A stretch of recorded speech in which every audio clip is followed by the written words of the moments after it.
Halo sahabat Melo TV News, hari ini kita bawa kabar yang cukup serius. Bahkan Ketua Lembaga Investigasi Negara, Gusri Wiratmoko, sampai turun langsung ke lokasi sengketa. Iya, dan beliau ngomongnya nggak main-main. Kalau eksekusi yang sudah inkrah ini terus dipersulit oleh oknum pejabat di Sulawesi Selatan, siap-siap saja. Gusri bilang, ia tidak segan-segan melaporkan langsung ke Istana Negara atau Sekretariat Negara. Artinya apa? Ini sudah masuk kategori persoalan serius. Eksekusi yang harusnya dilakukan sejak September kok malah tertunda. Nah, daripada makin banyak spekulasi, kita bahas semuanya dengan lengkap dan jelas.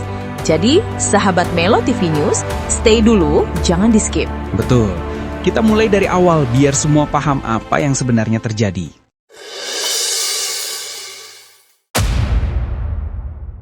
Ketua Umum Lembaga Investigasi Negara, Roby Irawan Wiratmoko, atau yang akrab disapa Gusri Wiratmoko, turun langsung meninjau lokasi sengketa lahan seluas 6.600 meter persegi di Jalan Urip Sumoharjo, Kelurahan Karampuang, Kecamatan Panakukang, Kota Makassar. Dalam kunjungannya, Gusri menayangkan lambatnya proses eksekusi yang seharusnya dilakukan pada bulan September, padahal ahli waris telah menang secara inkrah di semua tingkat peradilan.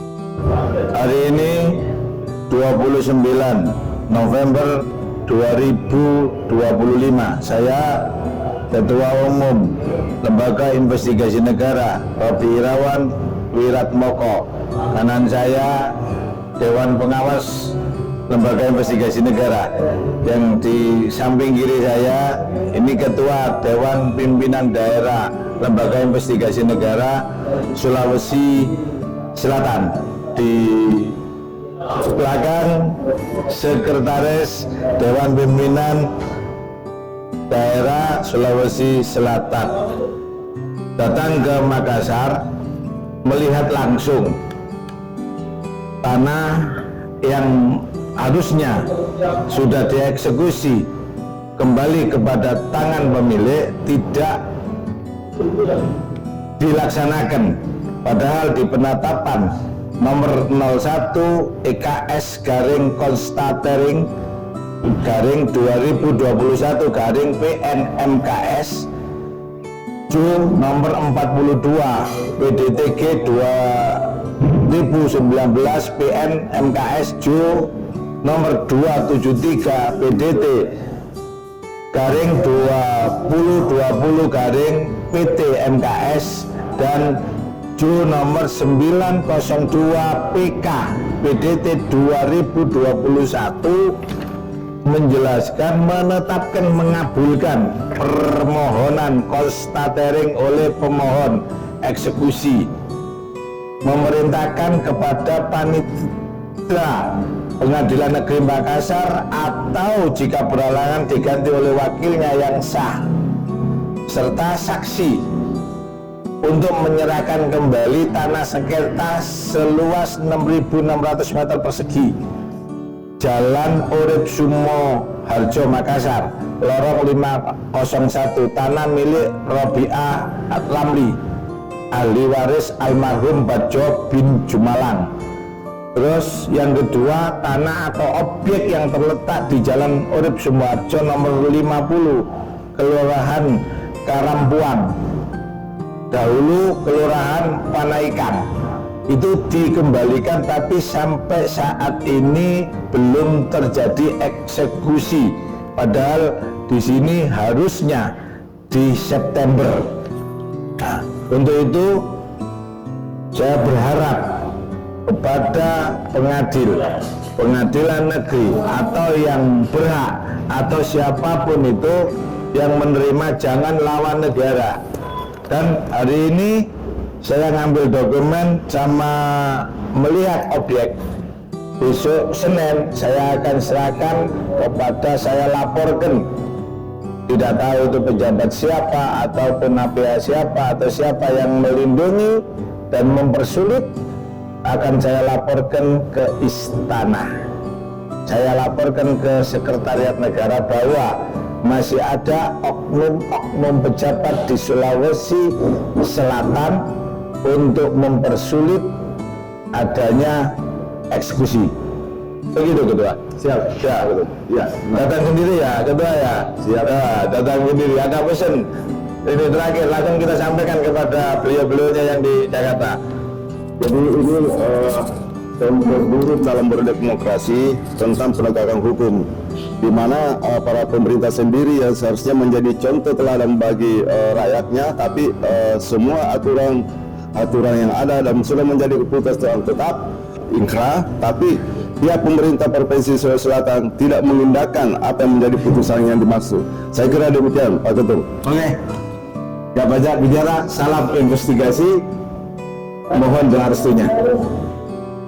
Gusri Wiratmoko menegaskan bahwa lembaganya akan melaporkan kasus ini langsung ke Istana Negara atau ke Sekretariat Negara apabila masih ditemukan oknum-oknum pejabat di Sulawesi Selatan yang diduga mempersulit pelaksanaan eksekusi. Ia meminta Pengadilan Negeri Makassar serta semua pihak terkait untuk segera menindaklanjuti putusan hukum yang sudah final tersebut. Kasus sengketa ini kembali menjadi sorotan setelah pemerintah Provinsi Sulawesi Selatan membangun kantor Dinas Perhubungan atau DLLAJR Kota Makassar di atas tanah yang diklaim sebagai milik ahli waris Batjo bin Jumaleng sejak tahun 2019. Para ahli waris, diantaranya Haji Ahmad DG Siki dan keluarga, menggugat Pemprov Sulsel, Gubernur Sulsel, Kepala Dinas Perhubungan Provinsi Sulsel, Kepala Dinas Perhubungan Kota Makassar, hingga DLLAJR Kota Makassar sebagai pihak tergugat. Setelah melalui proses panjang, ahli waris memenangkan gugatan di seluruh tingkatan peradilan, antara lain, Putusan Mahkamah Agung RI nomor 902, PK-PDT-2021, Putusan Pengadilan Tinggi Makassar nomor 273-PDT-2020-PT Makassar, Putusan Pengadilan Negeri Makassar nomor 427-PDT-G-PN-2019-PN Makassar. Meski telah inkrah, pembangunan justru semakin dikebut oleh pemerintah Provinsi Sulawesi Selatan, termasuk pembangunan ruang praktik teknik kendaraan oleh Dinas Pendidikan. Padahal proses eksekusi sudah memasuki tahap akhir, mulai dari penetapan an-maning, penetapan eksekusi, hingga konstantering lokasi oleh Panitera Pengadilan Negeri Makassar pada tanggal 10 dan 24 September 2025. Kuasa hukum ahli waris, Andri SH, menegaskan bahwa somasi sudah dilayangkan kepada Gubernur Sulawesi Selatan sejak 16 Oktober 2025 untuk menghentikan segala bentuk pembangunan di atas objek sengketa. Namun hingga kini, tidak ada tanggapan, dan pembangunan justru semakin dipercepat. Hal ini menimbulkan pertanyaan besar, ada apa di balik percepatan ini? Alih-alih mematuhi putusan inkrah, pemerintah Provinsi Sulawesi Selatan justru mengajukan perlawanan melalui Pengadilan Negeri Makassar dengan mendudukan ahli waris sebagai terlawan satu dalam perkara nomor 479-BTH-BTH-2025-PN Makassar yang dijadwalkan sidang perdana pada 4 November 2025. Langkah ini dinilai pihak ahli waris hanya sebagai upaya menunda proses eksekusi yang sudah final dan mengikat. Ahli waris juga membantah opini Pemprov Sulsel yang menyebut bahwa sengketa ini hanya antara ahli waris dan pemerintah Kota Makassar. Mereka menegaskan bahwa sejak awal, yang digugat adalah pemerintah Provinsi Sulawesi Selatan, sesuai isi gugatan tahun 2019 dan diperkuat dalam pertimbangan hukum pengadilan. Ahli waris Batjo bin Jumaleng dan kuasa hukumnya berharap kepada Pengadilan Negeri Makassar serta Majelis Hakim untuk bersikap netral dan independen dalam memeriksa perkara perlawanan tersebut. Netralitas dianggap penting untuk menjaga kepercayaan masyarakat terhadap lembaga peradilan. Selain itu, ahli waris meminta Komisi Pemberantasan Korupsi atau KPK serta Kejaksaan Tinggi Sulawesi Selatan untuk memeriksa pembangunan yang dilakukan di atas lahan yang telah sah dimenangkan oleh ahli waris. Dugaan adanya penyimpangan dalam proses pembangunan kini menjadi perhatian publik. Dengan telah jelasnya putusan hukum hingga tingkat Mahkamah Agung, ahli waris berharap eksekusi segera dilakukan tanpa penundaan.